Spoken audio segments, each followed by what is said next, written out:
I think, I need to check a bit more, but I think they were the first ever photographed working women. So, sorry, the first photos are flat. These are calotypes by Adamson, Hill and Adamson, Scottish photographers. And they were taken in the 1840s, mid-1840s, 45, 46. And they took quite a few photos of these women. So here are two here are two more. And we know some of their names, some popular figures even at the time. And with photography, with illustrated magazines, and of course with the train as well, more and more people visited those places and they became more and more famous over the years. And they became so famous that very quickly they were they were the subject of stereo photographs. So this is the village where they lived, Fishergate. It's a part of New Haven, and you can see there is also a very famous calotype showing this place. So we are now about 1855, and they became very popular subjects for the stereoscope. So here are some examples here. So this is an very early one. So, but the quality is still quite good. So they were invited to the photographer's studio, or sometimes they were taken outside in the street where they spend most of the time. Here is another example. This one was taken outside. So there are lots and lots of photos of these women, as you can see. Here is another very good one by John Moffat of Edinburgh, very, very deep. I mean, you can see the servant in the background here, and the two fishermen. So why did they become so popular? Well, of course, because of the costume. The costume was very colorful, very particular, and these women were actually very strong workers. People saw them every day, and they were a very special kind of persons because they were very independent, they were very strong, they had to carry a basket full of fish every day, and they were the equal of men, which in Victorian time was quite new. These women were the financial part of the couple. I mean, the men went fishing, they brought the fish, and once the fish were on land, they were the bosses. So they would sort out the fish, they would prepare the fish, get the fish, and they would, of course, sell the fish, and they would get the money. And then they would give the money to the men. And that was quite new at the time. That was not what middle-class women, of course, would do. The men, middle-class men, were the wage earners, and the women only had pin money, as we will see later on. So these fisherwomen were very independent, and I think, in a way, that's what the middle-class men admired, because even though the middle-class woman was the ministering angel of the house, these women were independent financially, and they had a job, and there was also lots of other reasons. They were very strong, and they were sturdy, and they were not very, they didn't wear very wealthy clothes or very comfortable clothes, but they had a costume of their own, and they were popular figures. So they had a life which was very, very different from what the Victorian middle-class women could live. So, for example, look at this amazing thing. It's become one of my favorite stereos. This is an amazing image, very simple composition, but I mean, it says so much about this woman here, selling the ware just in the streets on top of two baskets. And it's a wonderful image, I think. So here is another one, so with a basket on the back, and knocking at the door and selling a ware. So these women would walk miles and miles, and they would walk from Fishergate to Edinburgh. And Edinburgh, if you've ever been there, it's all up and down. I mean, there are lots of hills, so it's quite a very tiring city. And, these women were very healthy and very strong. And here you can see one of them selling a ware, and the servant paying her for what she's just bought. So they would go from door to door selling their fish. Now, the Victorians loved, well, they admired the New Haven fishwives because of their health, because they were healthy, robust persons. And this is a card from the late 1850s, and it's called Health and Wealth, a Contrast. And you can see, on the left, you can see, well, these women who lived barefoot, they lived next to near the sea, they were poor, shabbily clothed, but they were healthy, they were strong, and you can see the middle-class girl, she's nicely dressed, but she's an invalid, she's probably dying of consumption, so she didn't have the same good health as these people. And the Victorians were aware of that, they were aware of this contrast. Living in the open air, living outside, having a physical activity gave you a better chance sometimes of living longer instead of living in confined apartments, places. You know that the Victorians thought that the air was bad, so in houses it was not often that they opened the windows to renew the air, and that's why they got all sorts of diseases, of course. The New Haven fishwomen remained popular for a very long time, throughout the 19th century. This is another engraving from the Illustrated London News, and this one is from 1890. So, well, nearly 50 years after the first one we saw at the beginning of this talk. This is a later image by Underwood and Underwood, so the same women. The costume has changed a little, but they are still carrying their baskets. They are still selling the fish their husbands and brothers and fathers catch on the sea.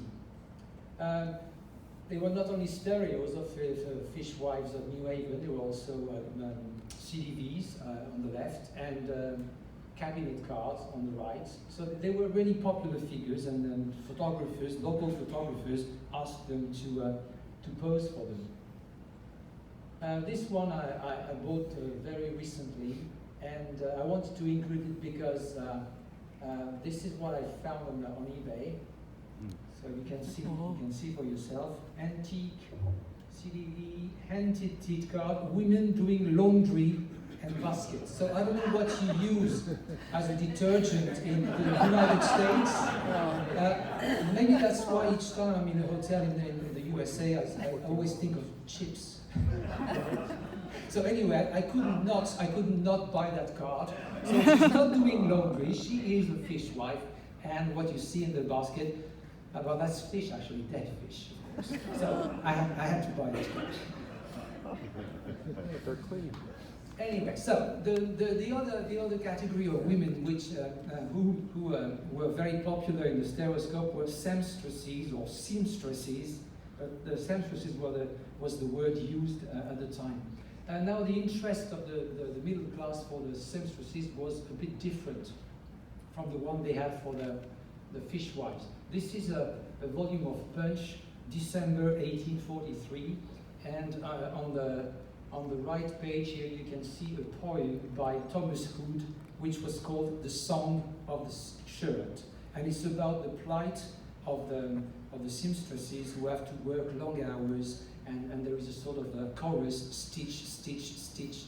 It's until you die, which is what they did. I mean, they had to work late at night so that the dresses were ready for the rich patrons, customers for the following morning.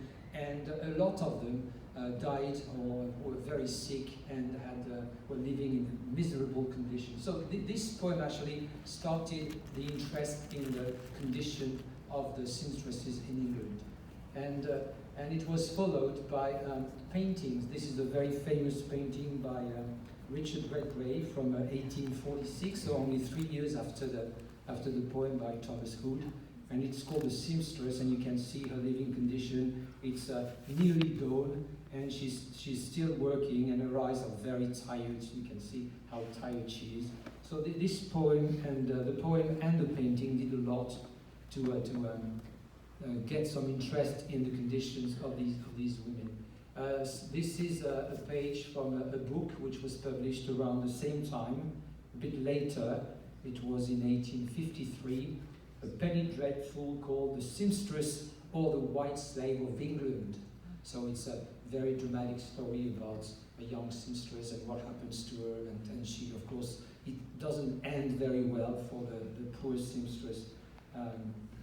So all these books and paintings. There is another one. This is by Anna Blunden, and this is called The Seamstress or A Song of the Shirt. Again, the same title as the poem by Thomas Hood, and this is from 1854. So all these paintings, and there were lots of them. This is by Charles Rossiter.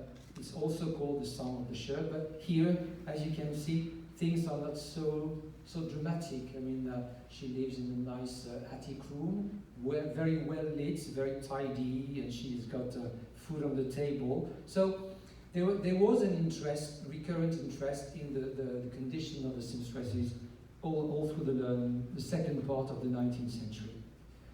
This is a card by Michael Burr, and it is called The Song of the Shirt. And you can see the shadow painted on the wall, so that's a very nice thing. The girl looks a bit, she doesn't look very tired, or she's actually sort of smiling, but it's still a nice image, and it shows again that she's working late at night. You can see the moon in the background in the sky, and the light burning. So this is by Michael Burr. Another set of drawings in punch, pin money on one side, nil money on the other side. So the idle lady and the working class woman. It was a double page in punch in 1849. So again, very soon after the poem by Thomas Hunt. And why did I choose those two images? Because this is what Sylvester, again, this is the version of Sylvester. This one is called Pin Money. So you can see the lady, she has some money, pocket money to spend on the laces and jewels. And he did a pendant to that, which is needle money. So you can see the seamstress, she's about to get out, and she's about to go to one of her customers. So she has to look tidy and neat, and you can see the lodging she lives in, and it's the plasters come off the wall. So again, showing the differences in lifestyles and the wealth, of course, of the wearer and the maker. Sylvester published a story in 4 pictures, and he called it The Seamstress, Life, Still Life, Charity, and Prayer. We are in about 1858, and very early Sylvester and other photographers started telling stories in several pictures. So this one has 4 pictures, and we are fortunate enough to have them in the collection. So this is life. So this is, it's a very nice image. So you can see the seamstress working in her attic room, quite a bare room, not very comfortable apparently. But, there is a curtain, there are some flowers on the table and outside. So she's still trying to make it look like a home, nice and cozy home. This is still life. She's so tired, she has fallen asleep while working. And you can see the candle is getting smaller and smaller. And of course, things get worse and worse. And now this is charity. She has become ill, and she has to rely on charity. So one of the customers maybe, or another lady has come to visit her, and you can see that she is in a poor condition.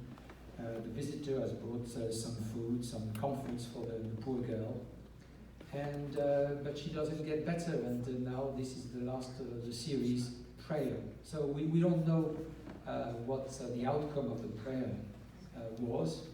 We must hope that she got better, but that was the idea was to let people think. I mean, what will be the outcome? What will happen to that girl? That's why Sylvester, I think, didn't have a fifth card. He wanted the buyers, the viewers, to actually think for themselves. What will happen to that girl?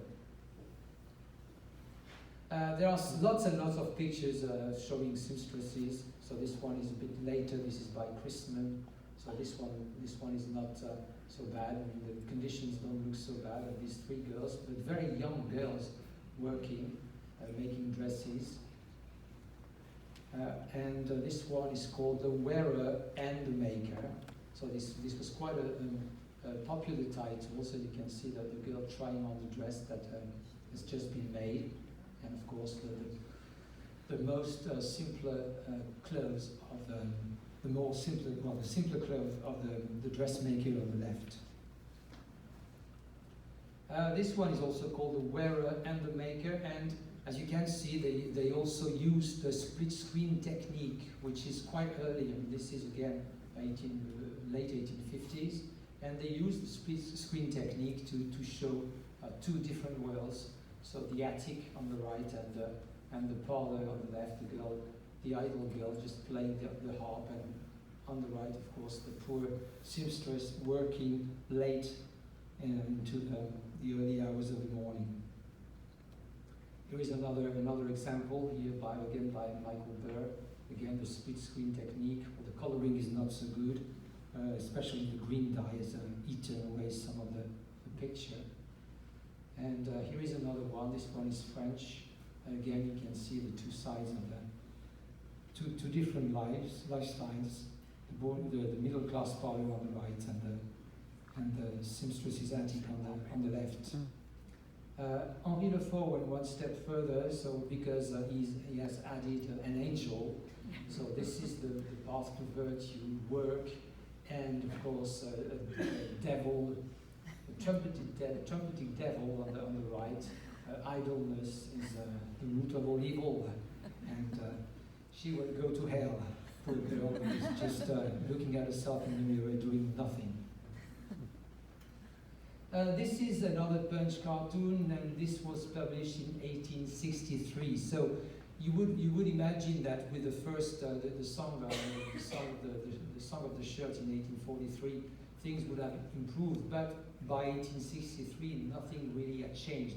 And this one is called the Haunted Lady, or the Ghost in the Looking Glass. So the lady is trying on the dress, and what she sees in the mirror is the poor seamstress who's died of exhaustion. And the lady from the shop saying, we would not have disappointed your ladyship at any sacrifice. And the robe is finished à merveille. So any sacrifice, even if it costs the life of a poor girl. So this is another of Burr's images. It's called A Crowded Workshop. So it shows the conditions. This time it's a bigger factory, or yes. It shows the conditions of the girl. Everybody is tired. Everybody is, but they are still working very late. You can see the time on the clock on the left. And this, I wanted to finish with this last picture showing the introduction of one of the very first sewing machines. Well, we know that the plight of the dressmakers may have improved a lot, but we know that there are still places in the world where children and young men and women spend about the same time working in very difficult conditions, making clothes for the Western world. So things haven't really changed much, even though they have improved for seamstresses and dressmakers in the Western world. Another category are farm girls, gleaners, etc. So people girls and women from the countryside. Now, why the interest in women from the countryside? Well, it began, of course, with painting. It often begins with painting and art.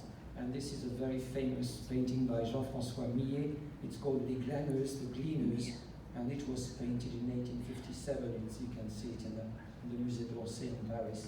And gleaning was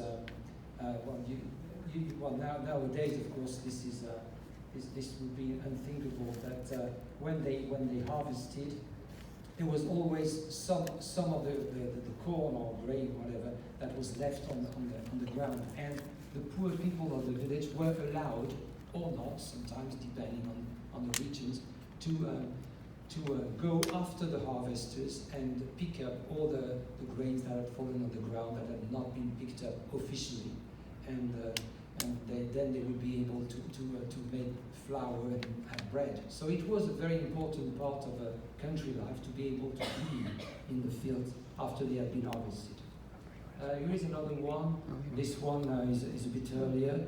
On the left, you've got The Gleaner by Paul Falkenpool, 1845. And on the right, you've got, by the same artist, you've got Crossing the Stream. So this is a vision of a country life. And I chose those two paintings because here is the stereoscopic equivalent by James Elliott. This one is called The Gleaner. It's a very nice studio composition, and you can see it's a sort of combination of the two paintings. She's a gleaner and she's carrying a child on her back while she's working, and she's barefoot. She's not very rich, she's not rich enough to buy shoes. The girl is barefoot too, and we have a nice colored version of this image as well, or tinted version of the image.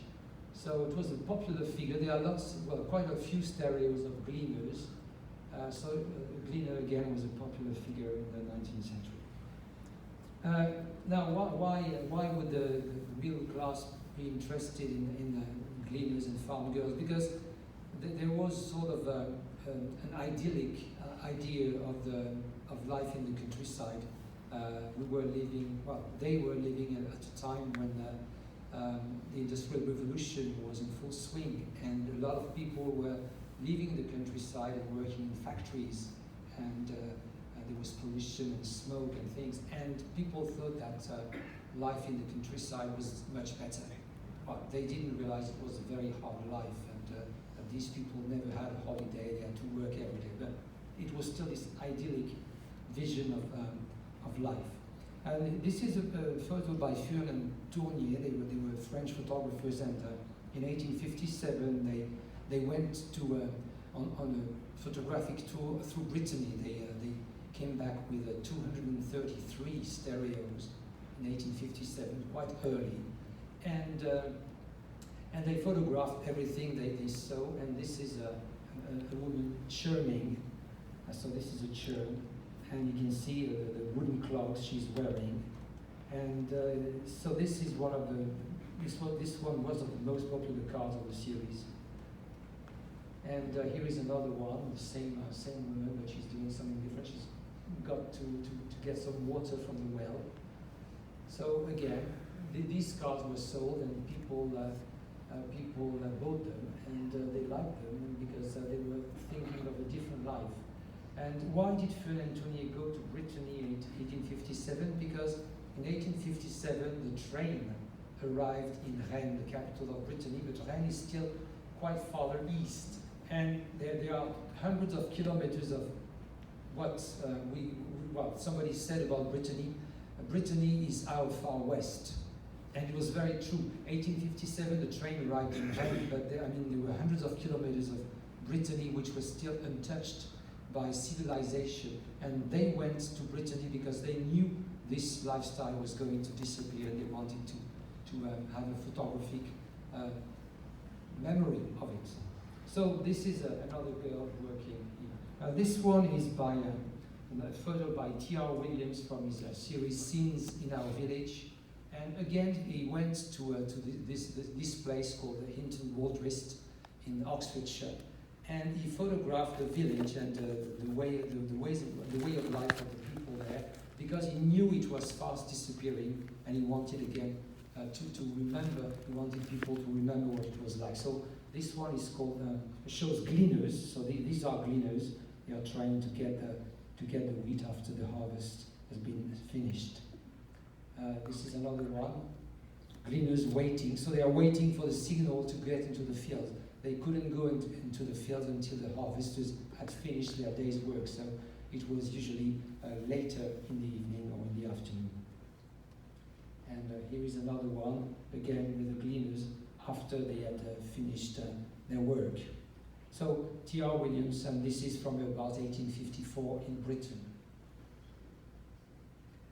This is hop picking still in Britain. Hop, of course, they still make beer with it. So these show women mostly. There's one man, but mostly women picking hop to make beer.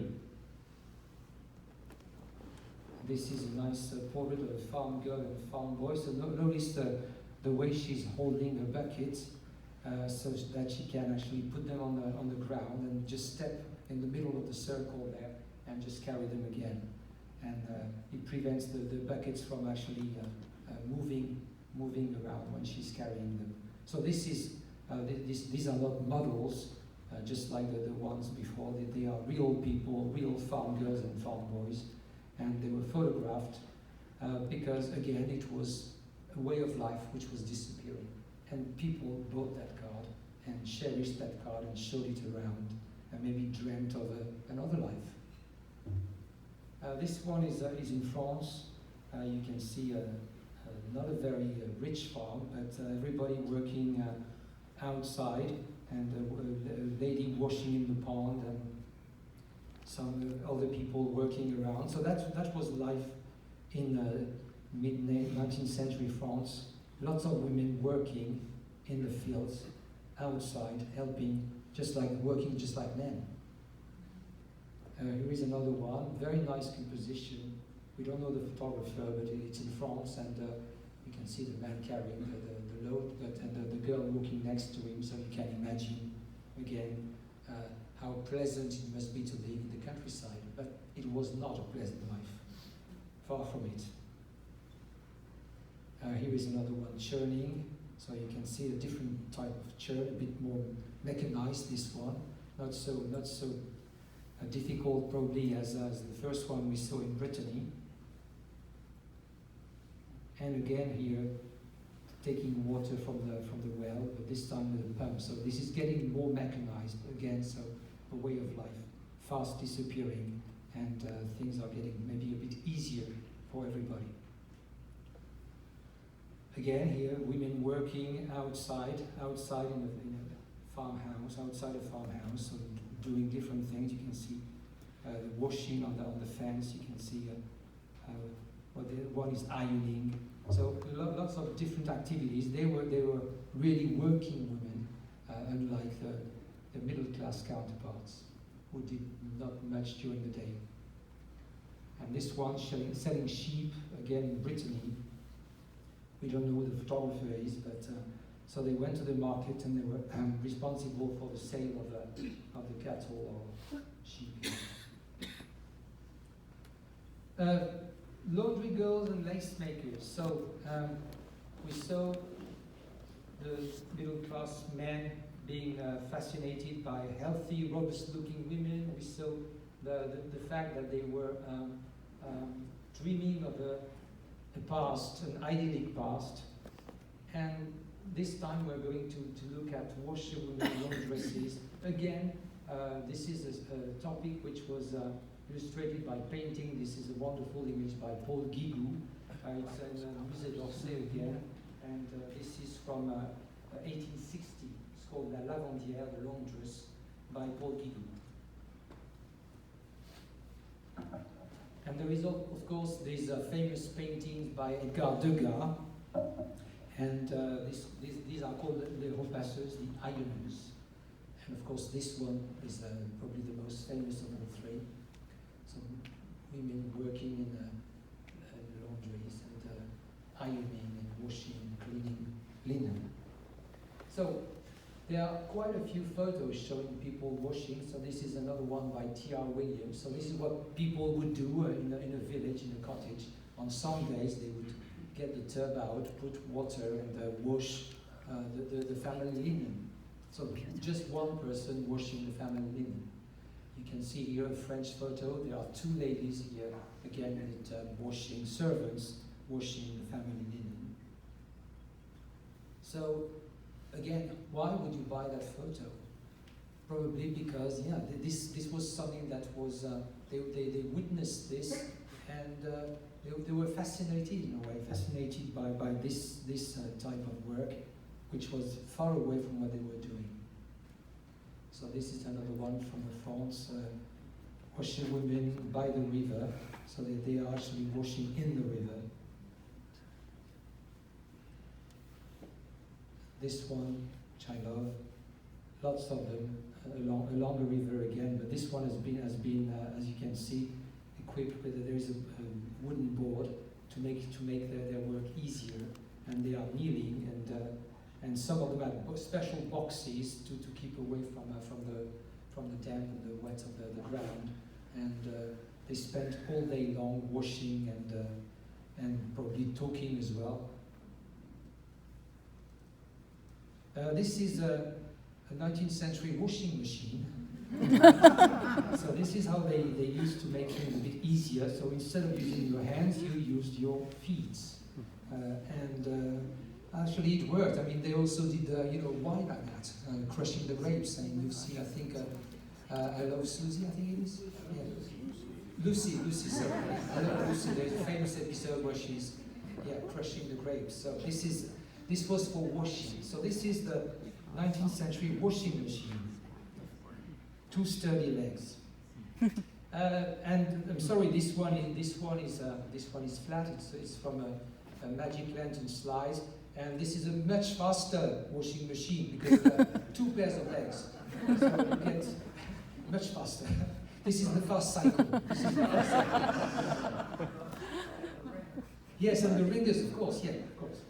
The ringers. So yes, it's a pity it's not in stereo, this one, although it is by George Washington Weston, but he also made a Magic Lantern. So I'm hoping to find a stereo one day of this lovely image.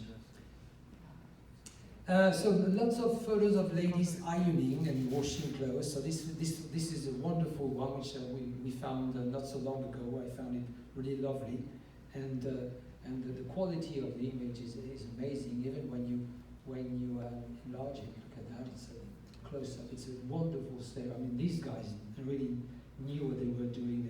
There was always a foreground, a middle ground, background. Felix gave a very nice workshop about composition, and I mean these guys knew exactly, because a lot of them were artists to begin with, so they knew how to compose a subject, even in 3D. Lots of laundry girls were photographed in the studio, so these are stage scenes. So this is by James Robinson of Dublin, the one who took that famous photo of Chatterton. So this is set in a studio, but it's a very nice image too. Girl with a tub washing. This one is by French photographer Jouvin, again, the girl with the tub on the, and look at the very nice curl on the side of her head, quite amazing. And she's washing socks and stockings, and looking at the photographer, which is not very often in 19th century photos. It's very rare to see somebody looking at the photographer. And this is a very famous scene by Godin, the Godin brothers, of laundry girls. So why the interest in laundry girls? Well, because as you can see here, washing clothes, they used hot water, they used hot iron, so it got hot very quickly in the room, and they couldn't wear much. And I think the interest in laundry girls for the bourgeoisie was mostly because it was titillating. The Victorians loved seeing legs more than anything else, but they liked to see a woman without a corset, and the sight of a woman working, of her bare arms, must have been quite erotic for them at the time, because again they were not used to seeing their wives doing anything with their hands. So there are lots of these scenes here by lots of variants with 4, 5, or 6, or even more sometimes laundry girls. So it must have been quite a good profit for them, because they actually made quite a few. So this one, as you can see, there are these 8 girls, 2, 4, 6, yes, 8 girls, 8 laundry girls. So maybe the more girls, the more titillating it was, I don't know, but these girls were very popular. They are not very difficult to find. They are usually very, very good condition, and they are very interesting. They show a lot. This one is, the next one is tinted. Okay, the next one is tinted, again by the same photographers. So they produced dozens and dozens of those. So if they did that, we are sure that it must have been a very popular subject at the time. This one also by Godin, very nice stereo effects, wonderful effects. And this one is called Bright Eyes Disturb Devotion. The poor monk reading his prayers and seeing all these women, and he's distracted. So the viewer, of course, sees a lot more than the monk. You can only see the backs of the ladies, but the viewer sees more. Lace makers had a better treatment. Usually, lace was very expensive, so they were better treated probably, and they are always shown fully dressed usually, yes, it's not so titillating, but I wanted to put them there because the images are wonderful. It must be very difficult to photograph something so white, and they managed very well, and they managed to give depth again to their images. So they are ironing lace, which was a very delicate operation, or mending lace. This was used, of course, by ladies for their dresses and blouses. So they were quite high in the hierarchy of laundry girls and cleaners and lace makers. Again, very lovely photos. We don't really know who the photographer was, unfortunately. Servants. Now, servants. Let me begin with the census. This is the census for England for 1851, 61, and 71. So as you can see, lots of people working in the countryside in 51, fewer in 1871 because that's what happened in the countryside everywhere. More and more people were going to the city to work in factories, and so the land was getting deserted. And the second line shows the number of servants. Now, 1 million servants out of the population, 27.5 million. So 1 person in 27 was a servant, and 90% of those were women, because men's servants were more expensive, and so people had female servants. And as you can see, the number is increasing, not decreasing like the people working on the land. There were 1.2 million people in 1871 working as domestic servants. And when you read the census, when you look at the census in Britain, nearly everybody had at least one servant, sometimes very young, 12, 13, 14, and sometimes much older, of course, but at least a maidservant and a cook in many, many households. The picture in the background is a cartoon by Cruikshank about the census of 1851, and you can see the enumerator trying to make sense of what the man says. Everybody in the family is behind the guy, and I found the card of it. But this is important. So there were lots of servants. So servants were everywhere. And as you know, it is said that no man is a hero for his valet, and the Victorians had mixed feelings about their servants. They admired them sometimes, they liked them, and they also were afraid of them. Now this is a very famous painting by William Powell Frith. He was born in 1819, so we are celebrating the bicentenary of his birth. And he made a painting of one of his servants. He said she was quite a lovely girl. He said, a good-looking girl who was in my service as a housemaid. So this is a real housemaid, and he made a picture of this girl. And the picture became so popular that it was engraved, and the people who sold the engraving gave it a name. They called it Sherry Sir, and it was nearly in every household, and it was used as a label for some spirits. I can't remember now if it was brandy or sherry, actually, of course, sherry. So Sherry Sir. So this was an idea of the servants, the ideal servant, very pretty servant, neat-looking, and very polite. And Frith made a pendant to this painting, this one is called "Did You Ring, Sir?" As you know now, the title was borrowed by Weller for one of his images. but this is the original one from 1853. During sort of maid opening the door and asking politely. There were lots of photos from the very beginning showing servants. This is a daguerreotype. A daguerreotype, remember, pictures on metal, pictures on the copper plate with a silver layer on it. And this one was tinted. Daguerreotypes were very expensive. They cost a guinea a piece. And a guinea at the time was a very, very high amount of money to pay for a photograph. And there are photos of servants for the daguerreotype. And this one is beautiful. This one, can you get it? Can you guess the title? Yeah, Sherry Sir. This is by Michael Burr. Nicely tinted, nice looking girl, smiling, very polite. So this was one vision of the servants. Here is another one, same title, Sherry Sir. So it was a very popular title at the time. And as you can see, very neat girl, very simple composition, but everybody would have recognized the picture or the idea behind the picture. And this one, another one here, Sherry Sir, of course, by Goodman. And so lots of pictures, different pictures by different photographers, showing that it was a very popular subject. This one is different. It's called Good for a Cold. So you can see the servant bringing some alcohol and a blanket to a master, and we know why. He's been fishing and probably got very wet and is tired, and so now he needs some comfort. So again, the good servant.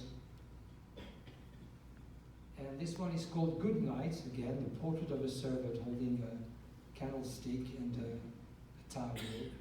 So good night. She's giving a candle and a towel to her masters and mistresses. This one, she's not really smiling. She doesn't look very happy, but she's grinding coffee. So again, a portrait of a servant. So they are real portraits of servants in stereo, and they are tinted, and they were sold and bought by the middle class. Now this is one vision of the servant, but there was another one, unfortunately. So this is outside. This is a real servant skinning a rabbit. So this one is not a model. She's real. The photographer took that photo and sold it, and people bought it, of course. This one is from a German genre scene. Sorry, this one, another servant putting away tidying up the wardrobe. So lots and lots of images of servants. But there was another aspect to servants, and Henry Mayhew published that book, The Greatest Playing of Life. All the adventures of a lady in search of a good servant. And as you can see from the picture on the right, looking for a servant and keeping a servant was a nightmare. And a lot of people were actually very afraid of their servants because servants lived in the house and you couldn't keep secrets from the servants, so they knew everything about you. They knew if you were just trying to impress the neighbors, they knew how much money you spent, they knew everything. And so people were afraid, and you can see here what they reproached their servants. So some are stealing the silver. Some are stealing the silver here. Some are drinking or eating the jam. Some are giving food to the policeman here. They are all they are breaking things. They are trying on the mistress's shoes. So they had lots of complaints about their servants. And all the book is about that. The story of a woman who nearly gets mad because of all the difficulties she has finding a good servant. So that was another aspect. This is in the same book. This is by Cruikshank again, the drawing, and it's called Followers. Now, if you look at the ads on the these are real ads I took from different newspapers. Wanted a servant of all work to attend on a lady and gentleman, must be clean and tidy in a person and of good character. No followers allowed. You found that in nearly every ad about servants. And this one is nice. No Irish did apply. They apparently didn't like Irish servants for some reason. if you look at the second one again, you will see no followers allowed. And the third one, no followers. So no encumbrance or followers. Now this one is a bit different, but still the idea. The masters and mistresses were afraid of all the people that were going to come into their house, because, and you can see in the drawing here, all the family, the uncles and the lovers and uncles and aunts and everything. So this is of course a funny view of the servants, but it shows actually how people felt about their servants, and you can see from the ads that it is actually very true. So this is an example by birth. So you can see the servant here. She's using the sewers to give meat to the policeman, to a lover who is the policeman. You can see the mistress here, and it is called No Followers Allowed. But love will find a way. So again, this was a very popular theme. So we cannot but think that it must have been true. Lots of servants were actually doing that. Otherwise, they wouldn't have used that. This one is called, the following one is called On Duty. Again, the servant is feeding the policeman. And you know that this photo was taken after 1863. The other one was the one before. Yeah, I can actually go backwards. It was taken before 1863. And how do you know that? Yeah, because in 1863, British policemen changed. They used to have a top hat, as you can see here, which was sturdy enough. Why did they have a top hat? Because it was sturdy enough. They could step on it and look over fences to see if everything was okay. So they used it as a sort of ladder. And in 1863, they changed the top hat for the helmet we are familiar with now. So this one is called On Duty, and as you can see, she's feeding him and giving him wine as well, and she hasn't paid for the wine or the food. And this one is called the Military Salute. That's another of the servant's bows here. He's kissing the servant, thanking her. So they had no followers. No followers were allowed, so they had to find a way. And this is the matching stereo and the matching cartoon. It is my cousin, man, and the stereo has exactly the same title. It's only my cousin, man. So they were trying to explain the presence of this uniformed person in the kitchen. So lots of photos showing the servant in love with anything in uniform. And this one has two bows, the soldier and the policeman, and of course there would be a fight. So again, it must have been true. It must have been quite common.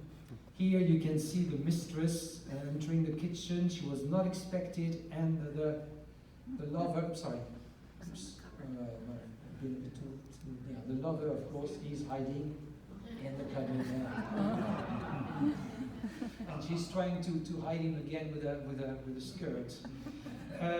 So she's found out, and the lover has to leave. And this one is called Impudence and Dignity. So he's defeated, but he's trying to have the. Servants were accused of course, using their mistresses' perfume and makeup. They were accused of being very nosy.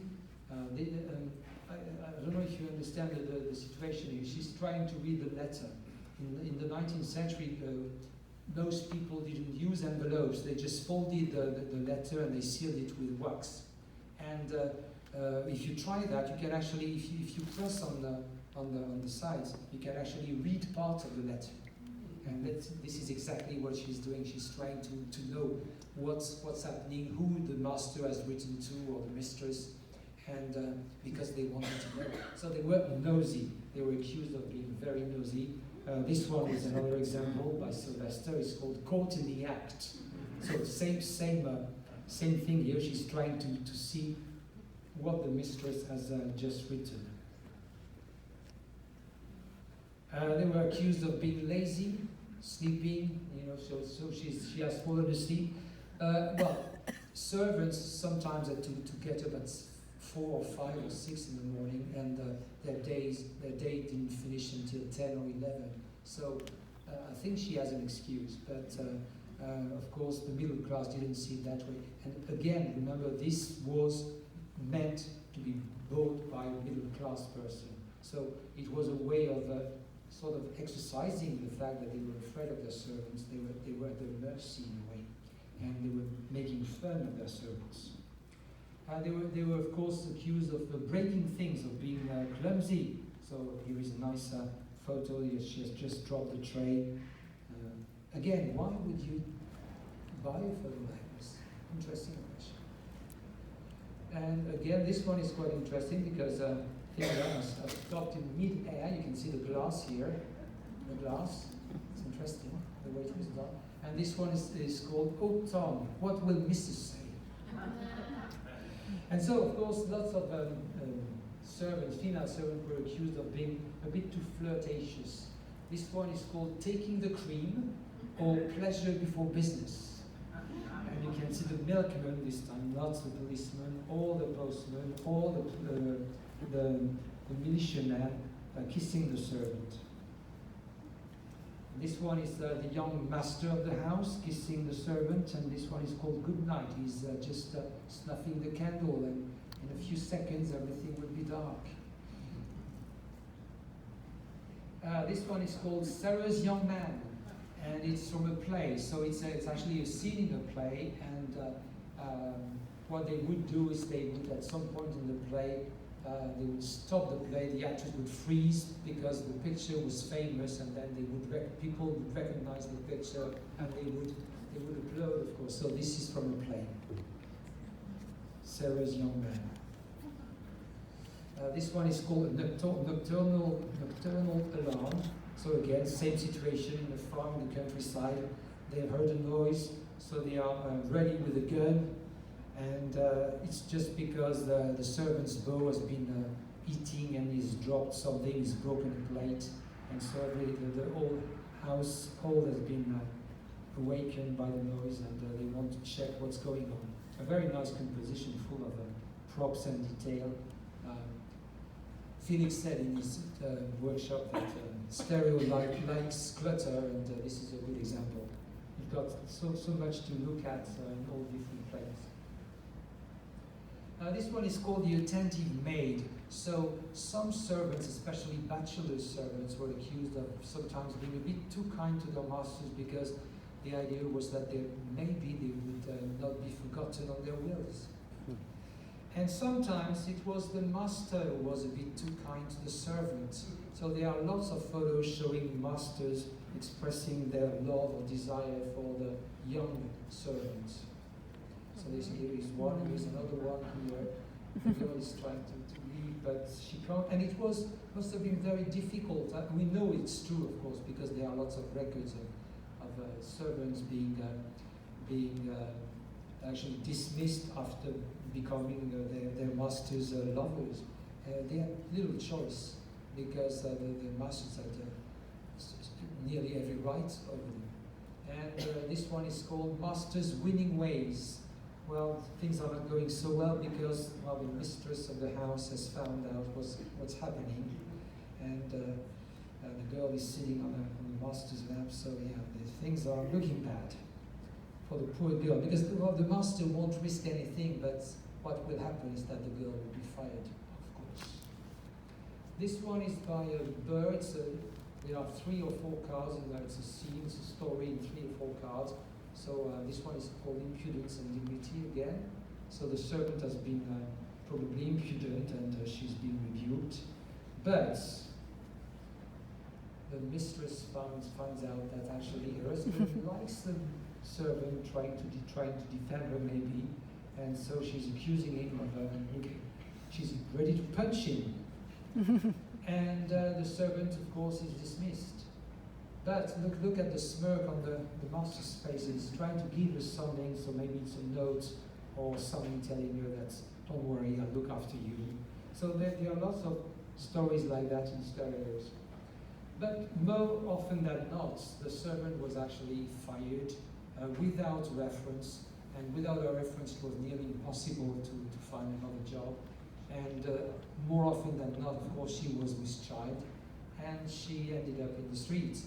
And this one is a nice story by James Elliot, which was published just before Christmas 1858, and it's called Homeless and Friendless. So Elliot was aware of the situation, so she's waiting outside, she's waiting in the street, and there are people celebrating Christmas inside. They are warm and comfortable, and she's out in the snow. So if you look at the snow, it's made actually cotton wool. They use cotton wool to make the snow. Quite clever, actually. Very well done. This one is called A Present to an Old Bachelor. So this is, of course, the same story. The servant has had a child, but she has decided to make the father responsible. So she has just put the child outside the door of the father and left a note. And it says, treat me well, use me well, because, well, my father lives in that house. And this is from a real story, actually. There is a story in the newspaper in 1865 of a baby who was found outside a man's door with exactly that note next to its cradle. And of course, the father did not recognize the baby, and the baby became an orphan and was sent to an orphanage. But this was a reality, unfortunately, and well, Burr made a very nice photo out of it. The guy was coming out with his gun because people were a bit afraid at night of what might happen. There are some photos of real servants working. So this one is scrubbing the step. This was one of the things they had to do every day. This was one of the first tasks of the day, scrubbing the outside step, because the house had to look immaculate. It was all about, putting up a nice front for the neighbors. So the front steps had to be immaculate, so they had to scrub. Again, who would buy that car? Interesting question, because it's a nice stereo, it's a wonderful image, it tells us a lot about servants, but this is not very pleasant to look at. I mean, there's no fun or anything in it, but it is a very nice testimony of what was happening there. There is another one. This one is washing up, so she's using dry grass to wash up the dishes, and this is a real servant outside in the courtyard of the farmhouse. A bit later on in the century, it became easier to take photos inside. So this is an amateur photo showing the servant in the kitchen. Very nice photo, very nice composition, very simple, but very nice. And the light in the kitchen is amazing. So it became a bit more common to see pictures of servants made by amateurs. So this one girl with a governess, lady looking after her, immaculate in her uniform. And this one taken by the master of a much bigger house with lots and lots of servants. You can see there are the ladies in the foreground, but there are men, the gardener, probably in the background as well. So this was a much bigger house. So lots and lots of photos of servants, female servants, most of them, for all the reasons I mentioned before. Various, I call this one various because I put lots of different photos of different women. So these are artificial flower makers, and this one is by the Godin brothers, so it's a studio scene, but you can see them making flowers. Again, it's a workshop. This one, milliners and dressmakers, so you can see, again, by the Godin brothers, people from the outside looking inside at these girls making hats, bonnets, and this one is called Caps and Courtships. So you can see the gentlemen courting the young girls here, and of course they were dreaming of a better life, of meeting up with a rich young man who would fall in love, etc., etc. So this is a nice genre scene and a very nice composition. These are again milliners.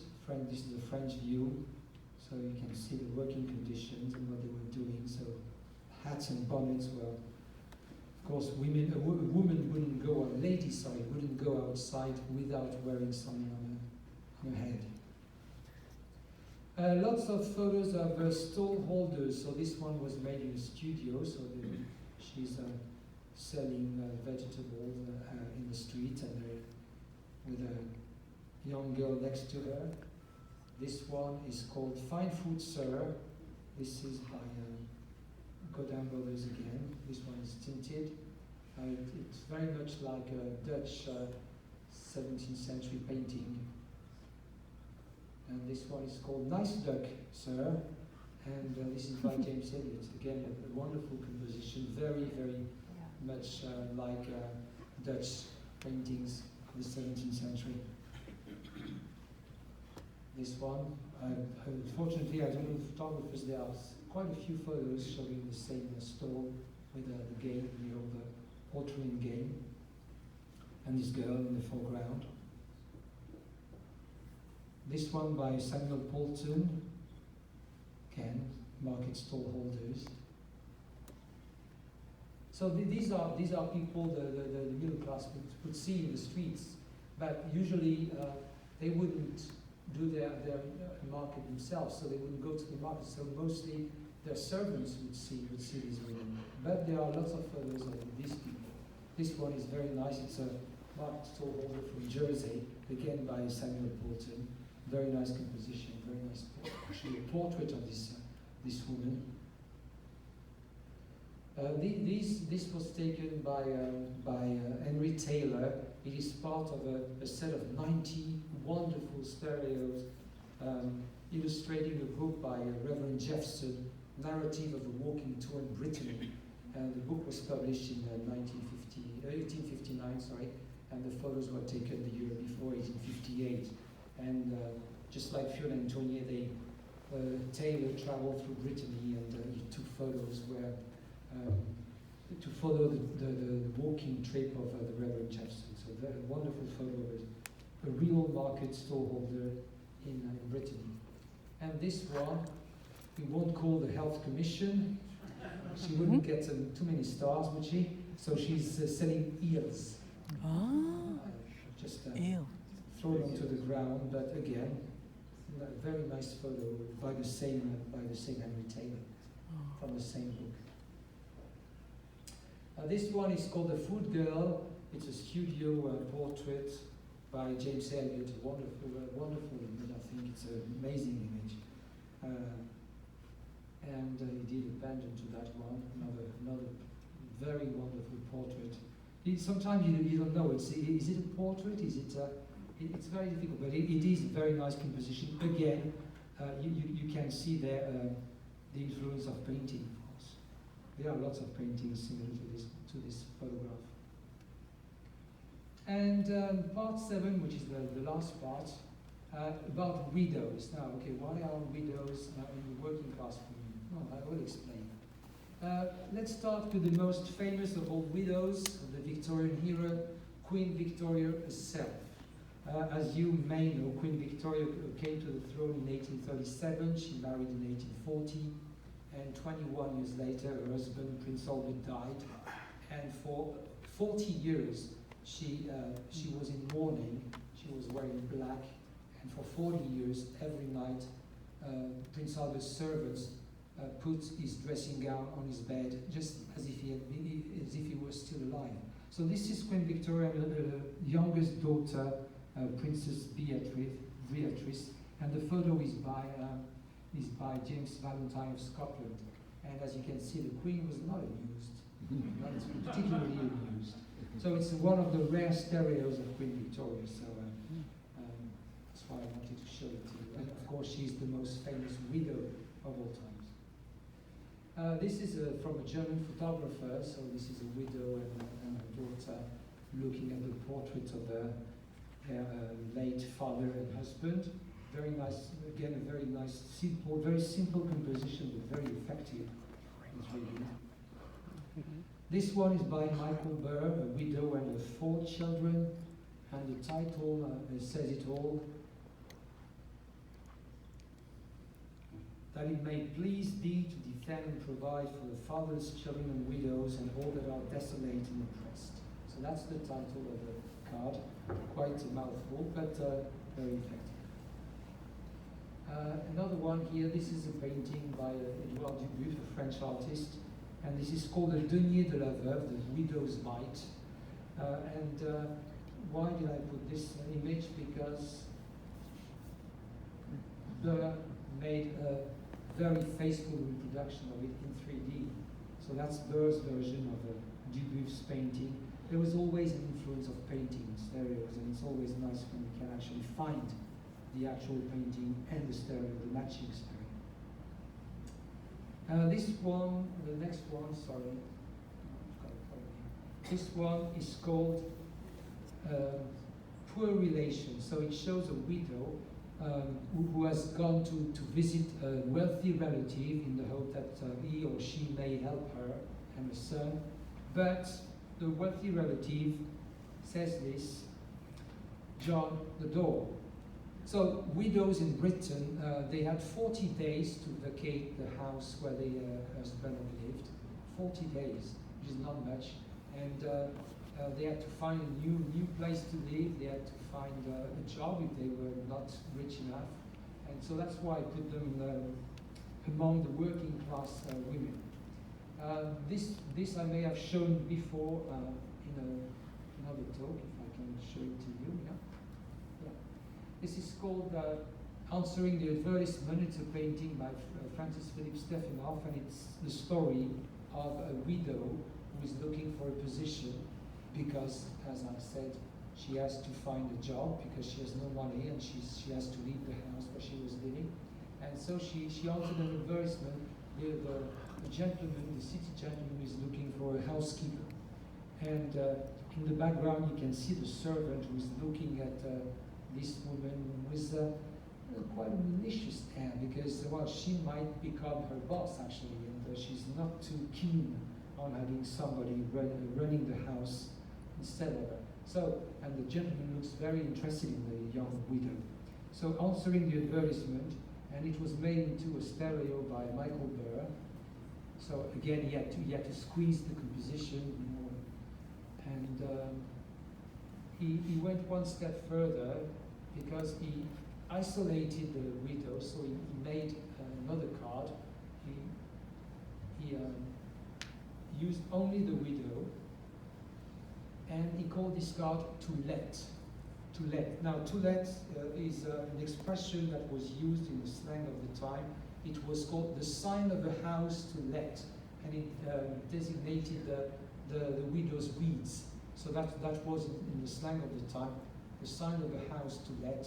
When you saw the sign to let, it usually meant that there was the master of the house was dead, and so everybody would be in mourning. His widow would be in mourning, and so he called his card to let. And this card was made into a fairing. So the stereo was made into a china fairing. This is it. It's a small china figure, which was sold or won as a prize in fairs, hence the name fairing. And we found a couple of different versions, again with the title. And this is from a stereo. So the stereo was from a painting, and the stereo gave birth to this china fairing. So it's quite interesting actually. I like that kind of links.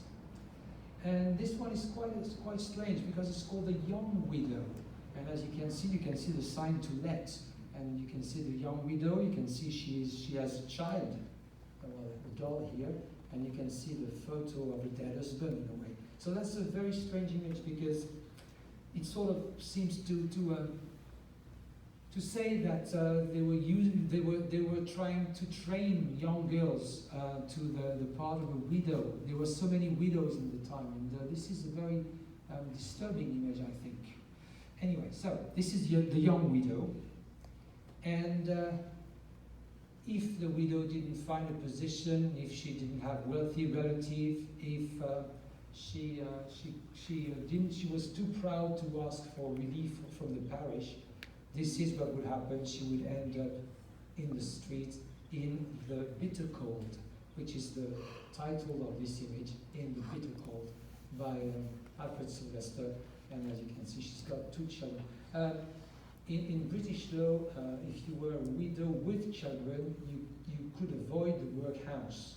If you were a widow without children, you were considered fit to work, and so you would go to the workhouse. And the workhouse, believe me, was the last place anybody wanted to go to, because couples were separated, children were separated from their mothers or their parents, and it was not a good place to be anyway. So that's it, and I hope I didn't bore you too much. Thank you very much.